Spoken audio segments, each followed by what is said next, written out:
We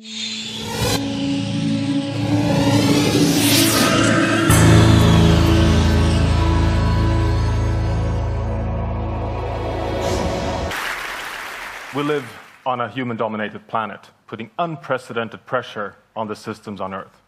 This is bad news, but perhaps surprising to you, it's also part of the good news. We're the first generation, thanks to science, to be informed that we may be undermining the stability and the ability of planet Earth to support human development as we know it. It's also good news because the planetary risks we're facing are so large that business as usual is not an option. In fact, we're in a phase where transformative change is necessary, which opens the window for innovation, for new ideas, and new paradigms. This is a scientific journey on the challenges facing humanity in the global phase of sustainability.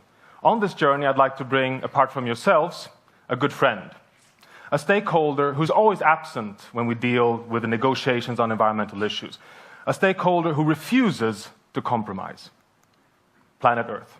So I thought I'd bring her with me here today on stage to have her as a witness of a remarkable journey, which humbly reminds us of the period of grace we've had over the past 10,000 years. This is the living conditions on the planet over the last 100,000 years. It's a very important period. It's roughly half the period when we've been fully modern humans on the planet. We've had the same, roughly, abilities of developed civilizations as we know it. This is the environmental conditions on the planet, here used as a proxy temperature variability. It was a jumpy ride. 80,000 years back in a crisis, we leave Africa, we colonize Australia in another crisis 60,000 years back, we leave Asia for Europe in another crisis 40,000 years back, and then we enter the remarkably stable Holocene phase. The only period in the whole history of the planet that we know of that can support human development. 1,000 years into this period, we abandon our hunting and gathering patterns. We go from a couple of million people to the 7 billion people we are today. The Mesopotamian culture, we invent agriculture, we domesticate animals and plants. You have the Roman, the Greek, and the story as you know it. The only phase as we know it that can support humanity. The trouble is, we're putting a quadruple squeeze on this poor planet, a quadruple squeeze which, as its first squeeze, has population growth, of course. Now, this is not only about numbers. This is not only about the fact that we're 7 billion people committed to 9 billion people. It's an equity issue as well. The majority of the environmental impacts on the planet have been caused by the rich minority, the 20% that jumped onto the industrial bandwagon in the mid-18th century. The majority of the planet aspiring for development, having a right for development, are largely aspiring for an unsustainable lifestyle, a momentous pressure. The second pressure on the planet is, of course, the climate agenda, the big issue, where the policy interpretation of science is that it would be enough to stabilize greenhouse gases at 450 ppm to avoid average temperatures exceeding 2 degrees, to avoid the risk that we may be destabilizing the West Antarctic ice shelf, holding 6 meters level rise, the risk of destabilizing Greenland ice sheet, holding another 7 meters sea level rise. Now, you would have wished the climate pressure to hit a strong planet, a resilient planet. But unfortunately, the third pressure is the ecosystem decline. Never have we seen over the past 50 years such a sharp decline of ecosystem functions and services on the planet. One of them being the ability to regulate climate on the long term in our forest, land, and biodiversity. The fourth pressure is surprise. The notion and the evidence that we need to abandon our old paradigm that ecosystems behave linearly, predictably, controllably in our, so to say, linear systems, and that, in fact, surprise is universal, that systems tip over very rapidly, abruptly, and often irreversibly. This, dear friends, poses a human pressure on the planet of momentous scale. We may, in fact, have entered a new geological era, the Anthropocene, where humans are the predominant driver of change at a planetary level. Now, as a scientist, what's the evidence for this? Well, the evidence is unfortunately ample. It's not only carbon dioxide that has this hockey stick pattern of accelerated change. You can take virtually any parameter that matters for human well-being: nitrous oxide, methane, deforestation, overfishing, land degradation, loss of species. They all show the same pattern over the past 200 years. Simultaneously, they branch off in the mid-50s, 10 years after the Second World War, showing very clearly that the great acceleration of the human enterprise starts in the mid-50s. We see for the first time an imprint on the global level. And I can tell you, you enter the disciplinary research in each of these, you find something remarkably important, the conclusion that we may have come to a point where we have to bend the curves. That we may have entered the most challenging and most exciting decade in the history of humanity on the planet, the decade when we have to bend the curves.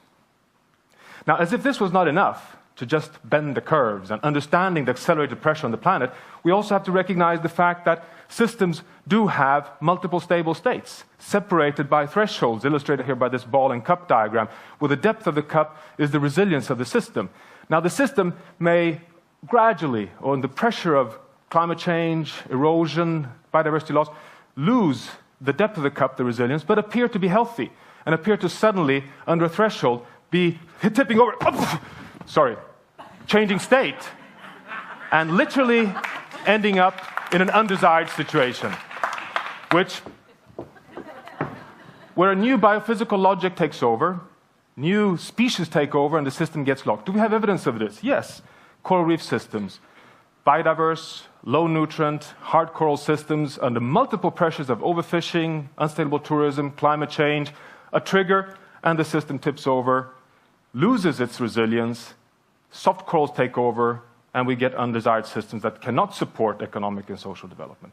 The Arctic, a beautiful system, a regulating biome at the planetary level, taking the knock after knock on climate change, appearing to be a good state. No scientist could predict that in 2007, suddenly what could be crossing a threshold, the system suddenly, very surprisingly, loses 30 to 40% of its summarized cover.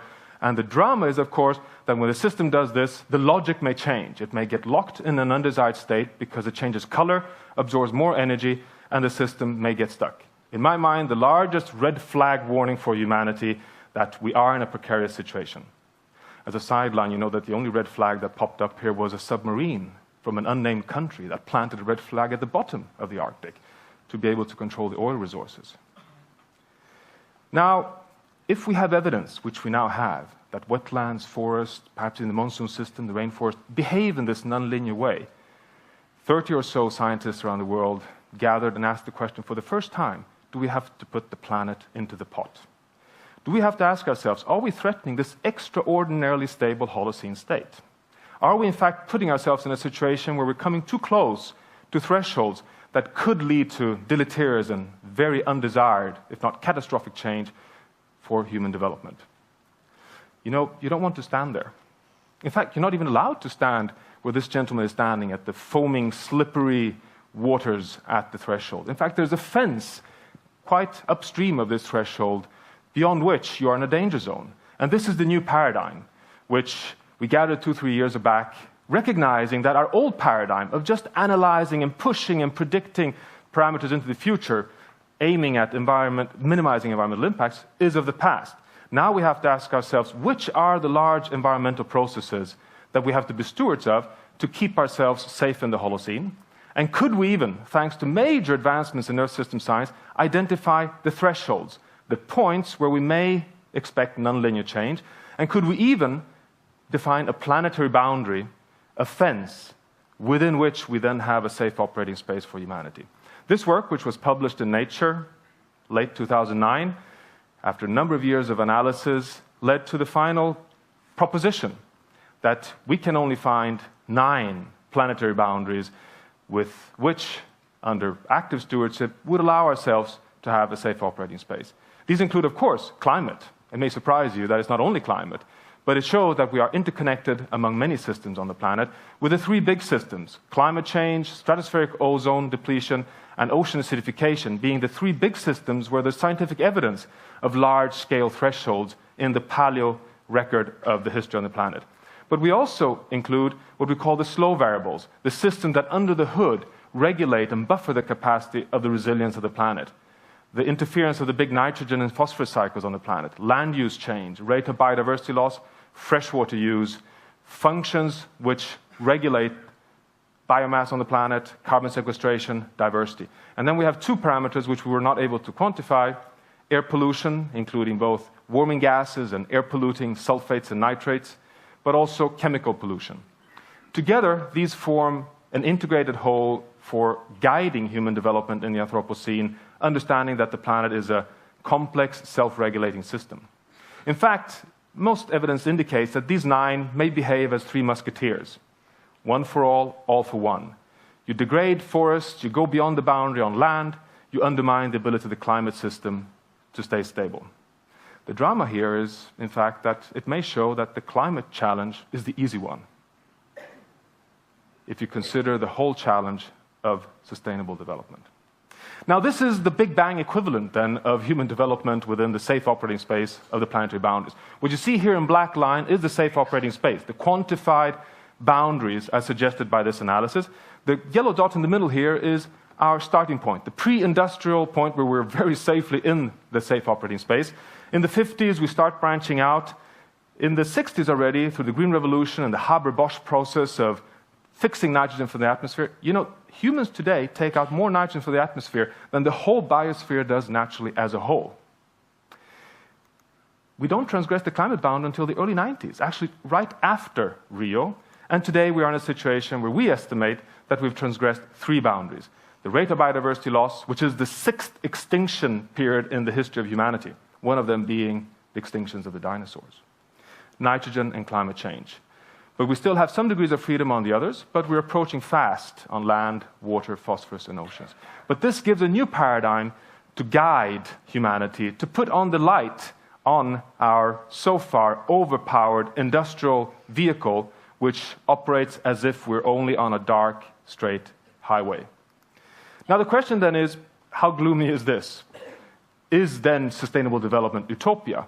Well, there's no science to suggest. In fact, there is ample science to indicate that we can do this transformative change, that we have the ability to now move into a new innovative, a transformative gear across scales. The drama is, of course, that 200 countries on this planet have to simultaneously start moving in the same direction. But it changes fundamentally our governance and management paradigm from the current linear command and control thinking, looking at efficiencies and optimization, towards a much more flexible, a much more adaptive approach where we recognize that redundancy, both in social and environmental systems, is key to be able to deal with a turbulent era of global change. We have to invest in persistence, in the ability of social systems and ecological systems to withstand shocks and still remain in that desired cup. We have to invest in transformations capability, moving from crisis into innovation, and the ability to rise after a crisis. And of course also to adapt to unavoidable change. This is a new paradigm. We're not doing that at any scale on governance. But is it happening anywhere? Do we have any examples of success on this mind shift being applied at the local level? Well, yes, in fact we do. And the list can start becoming longer and longer. There's good news here. For example, from Latin America, where plow-based farming systems of the 50s and 60s led farming basically to a dead end, with lower and lower yields, degraded organic matter, and fundamental problems at the livelihood levels in Paraguay, Uruguay, and a number of countries, Brazil, leading to innovation and entrepreneurship among farmers in partnership with scientists into an agricultural revolution of zero-tillage systems combined with mulch farming, with locally adapted technologies, which today, for example, in some countries have led to a tremendous increase in area under mulch zero-till farming, which not only produces more food, but also sequesters carbon. The Australian Great Barrier Reef is another success story. Under the realization from tourist operators, fishermen, the Australian Great Barrier Reef Authority, and scientists, that the Great Barrier Reef is doomed under the current governance regime. Global change, eutrophication of agriculture, overfishing, and unsustainable tourism, altogether placing the system in a realization of crisis. But the window of opportunity was innovation and new mindset, which today has led to a completely new governance strategy to build resilience, acknowledge redundancy, and invest in the whole system as an integrated whole, and allow for much more redundancy in the system. Sweden, the country I come from, has other examples where wetlands in southern Sweden were seen as in many countries, as flood-prone, polluted nuisance in the peri-urban regions. But again, a crisis, new partnerships, actors locally transforming these into a key component of sustainable urban planning. So crisis leading into opportunities. Now, what about the future? Well, the future, of course, has one massive challenge, which is feeding a world of 9 billion people. We need nothing less than a new green revolution. And the Planetary Boundaries analysis shows that agriculture has to go from a source of greenhouse gases to a sink. It has to basically do this on current land. We cannot expand anymore because it erodes the planetary boundaries. We cannot continue consuming water as we do today, with 25% of world rivers not even reaching the ocean, and we need a transformation. Well, interestingly, and based on my work and others in Africa, for example, we've shown that even the most vulnerable small-scale rainfed farming systems, with innovations in supplementary irrigation to bridge dry spells and droughts, sustainable sanitation systems to close the loop on nutrients from toilets back to farmers' fields, and innovations in tillage systems, we can triple, quadruple yield levels on current land.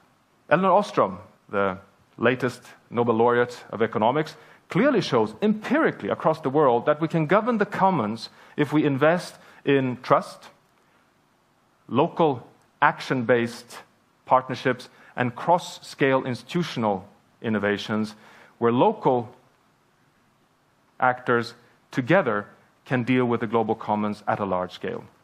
But even on the hard policy area, we have innovations. We know we have to move from our fossil dependence very quickly into a low-carbon economy in a record time. And what shall we do? Everybody talks about carbon taxes, it won't work, emission trading schemes. But for example, one policy measure, feed-in tariffs on the energy system, which is applied from China, doing it on offshore wind systems all the way to the US, where you give a guaranteed price for investment in renewable energy, but you can subsidize electricity to poor people. You get people out of poverty, you solve the climate issue with regards to the energy sector, while at the same time stimulating innovation. Examples of things that can be outscaled quickly at the planetary level. So there is, no doubt, opportunity here, and we can list many, many examples of transformative opportunities around the planet. The key, though, in all of these, the red thread, is the shift in mindset. Moving away from a situation where we simply are pushing ourselves into a dark future, where we instead backcast our future and we say, what is the playing field on the planet? What are the planetary boundaries within which we can safely operate, and then backtrack innovations within that? But of course, the drama is, it clearly shows that incremental change is not an option.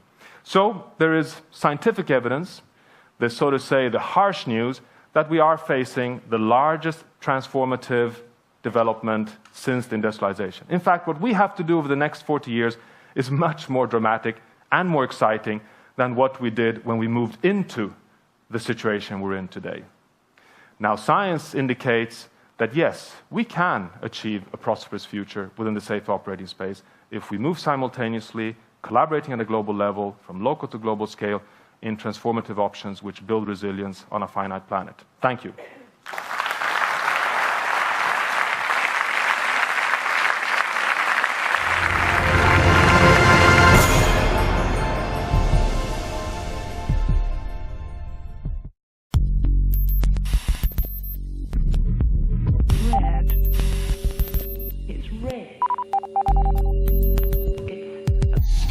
If you wanted to change the world, what language would you learn to speak? That's the question I asked myself as a teenager in the 1980s, when the TV news showed pot-bellied children born into Ethiopia's famine and a hole opening up in the ozone layer. And I wanted to be part of changing that world. And I thought I knew the language I needed to speak. I needed the mother tongue of public policy. And so I went to university to study economics. But the economic theories on offer didn't give me the words I was looking for because they sidelined or brushed aside or ignored most of the issues that I actually cared about. And if you've never studied economics, now's your chance, because I'm going to give you a crash course with a twist. I'm going to show you in 3 minutes what they never tell you in 3 years of a degree. So if you would please, open your textbooks to page 23 and study with me the circular flow of goods and money. And as you can see in this diagram, households provide their labor and their capital to firms, and in return they get wages and dividends. And with that income, they spend it on goods and services. And so the resources go round and round, and so does the money. It's simple, and it's important because this diagram is at the heart of macroeconomic analysis, and it's the basis for measuring economic growth. It's so simple that it goes right into the back of the head of every economist so quietly that you don't even realize that it's there. But it's there. And that's a problem, because this diagram is fundamentally flawed. Now, I could add in a financial sector, bringing with it wild speculation and the magical creation of money, and we could watch it wreak havoc in the real economy. We could add in a government sector and talk about taxes and austerity and the damage that you can do. But even without adding in these two sectors, there are 4 fundamental flaws with this diagram. First, the economy is not floating on a white background. It's deeply embedded in the environment, drawing in matter and energy and spewing out waste and pollution at every juncture. And the fundamental flow is not money going round and round. It's energy coming in from the sun, hitting Earth, fueling life, and some of it bouncing back out into the universe. And it's up to our ingenuity to capture that energy and put it to use. Second, anybody who gets kids up in the morning and off to school knows that not all work is paid. The unpaid caring work of parents raising kids, the next generation of workers, is at the heart of family life. But it's almost completely ignored by mainstream economics. And this woman has a bucket on her head, because across sub-Saharan Africa and South Asia, women carry their body weight in water, in fuel, in firewood, with a child on their backs, all for no pay. And if you ignore that, you're ignoring the work of millions of the world's women, which keeps their families alive every day. Third, there's a lot of value that we create that doesn't get monetized. We love to cooperate and collaborate with no money changing hands. If you babysit for me tonight, I'll feed your cat at the weekend.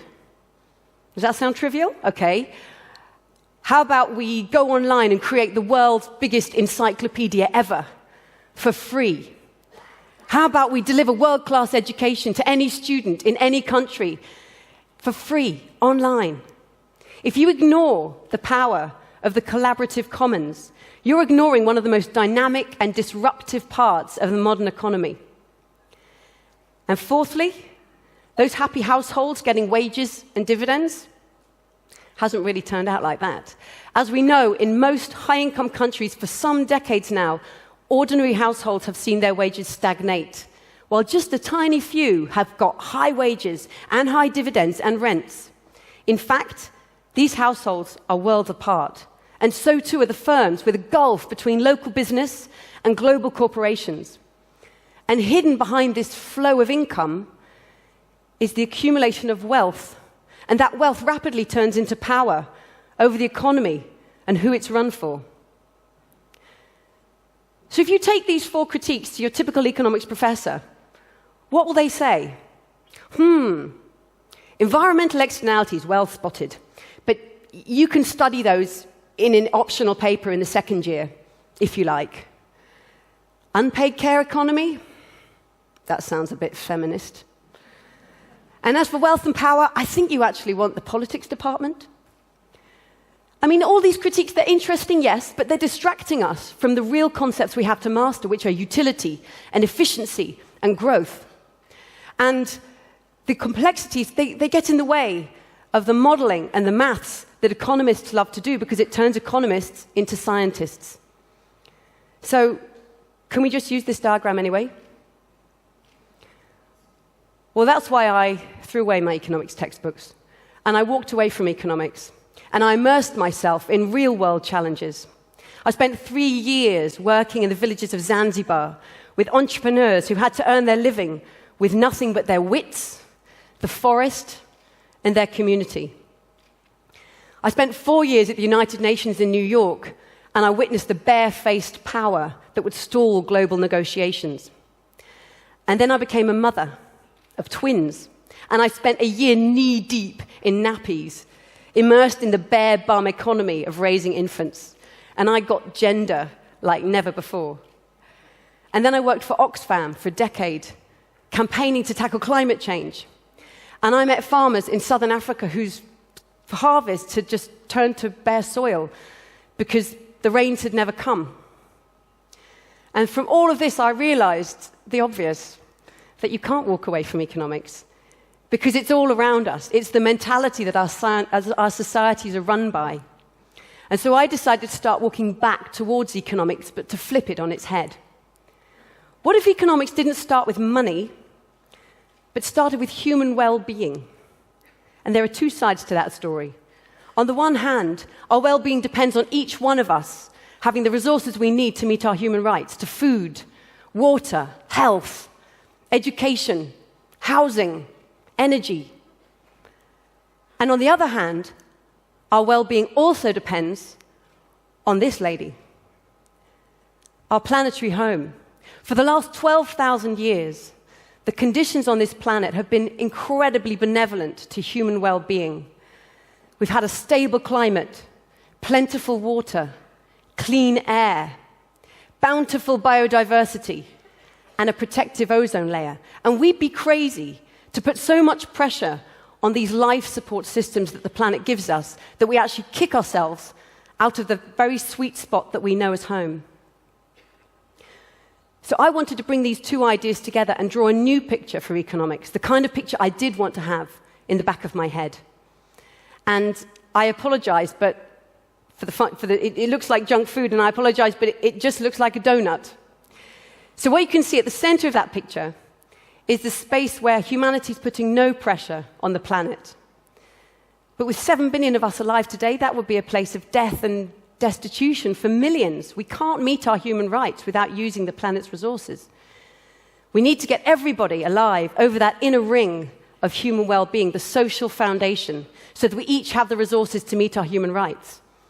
But we must stay below the outer ring, the environmental ceiling of human well-being, and that's defined by the 9 planetary boundaries that have been put forward by leading Earth system scientists, including Johan Rockström and Will Stephan.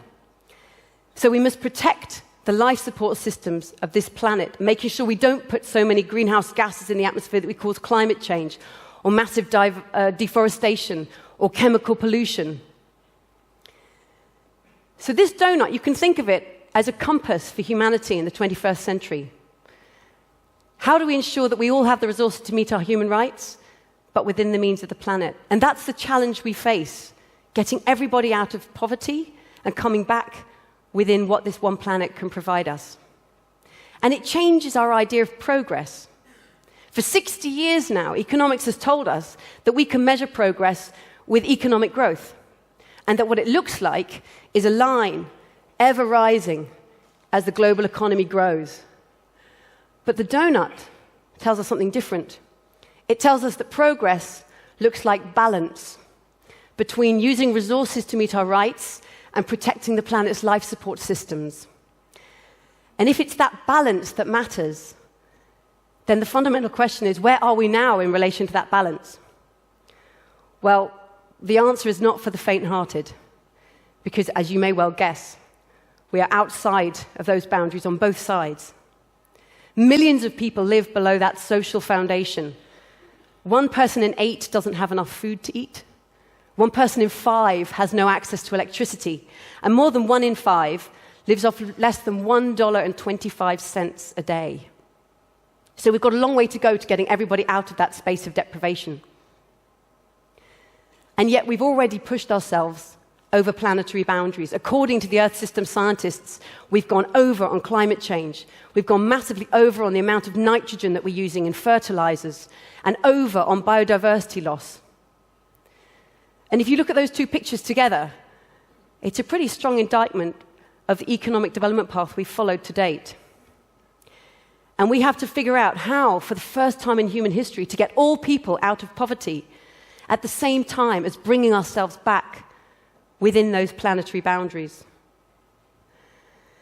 But imagine if we could be the turnaround generation that actually started putting humanity back on track into that space. That would be the achievement of the century. Imagine if each of us put our own lives on this donut table and asked ourselves, how does the way that I shop, eat, travel, earn a living, vote, volunteer, bank, affect humanity's ability to come into the donut? What if every company, when it sat down to do its business strategy, sat down around this donut table and said to itself, is our brand a donut brand? Is our core business model helping to bring humanity into that safe and just space between planetary and social boundaries? Or at the very least, not profiting by pushing people out of it? And what if the world's ministers, finance ministers of the most powerful countries, met and negotiated around a donut negotiating table? I know this looks crazy, but it's actually completely sane. Those finance ministers should be asking themselves, how can we create a global financial system that doesn't profit by undermining and destabilizing human well-being, but actually serves society and the economy and our common interest? And there's a lot of common interest that we need to work on between now and 2050. We've got a growing global population. We've got 3 billion more people expected to join the global middle class by 2030. We know we're facing impacts of climate change, of water stress. I mean, we need a generation of policymakers coming through who are really equipped to take on this challenge. And that's why I'm really worried about the economics students, because they're still having this diagram put in the back of their heads. So if you want to help the next generation of policymakers have a smarter language and a better mindset, I invite you to join a guerrilla campaign to rewrite economics. And all you need is a pencil. So here's what you do. You sneak into the room of every economics student that you know, and into the study of every economics professor, and you go over to the bookshelf, and you take down that textbook, and you open it on the page of the circular flow of goods and money.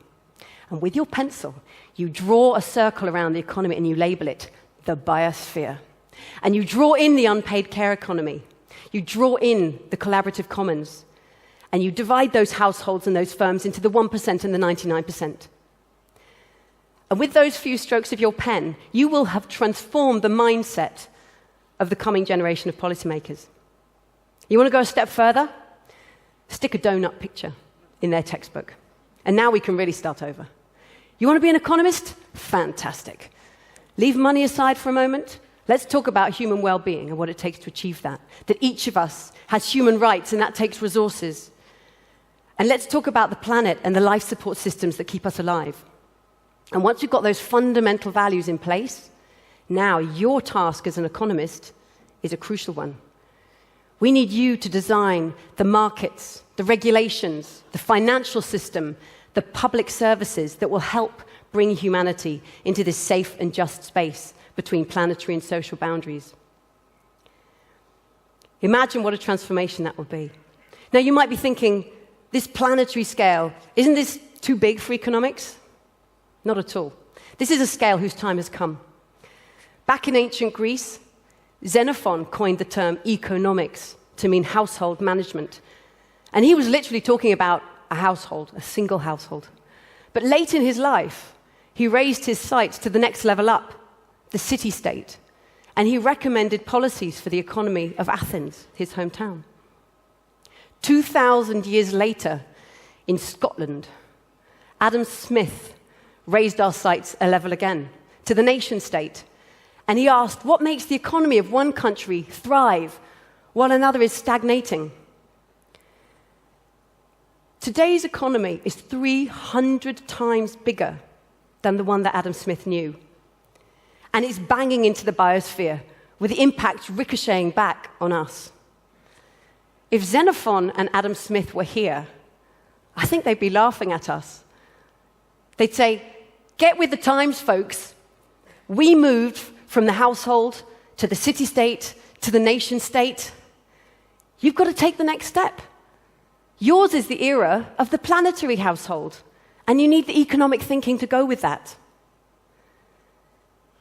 And I think that's the most exciting task for this generation of economists. What is the economic thinking for our planetary household?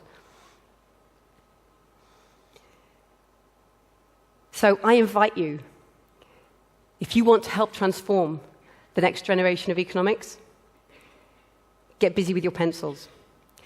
And if you want to help every future economist, offer them a donut. Thank you.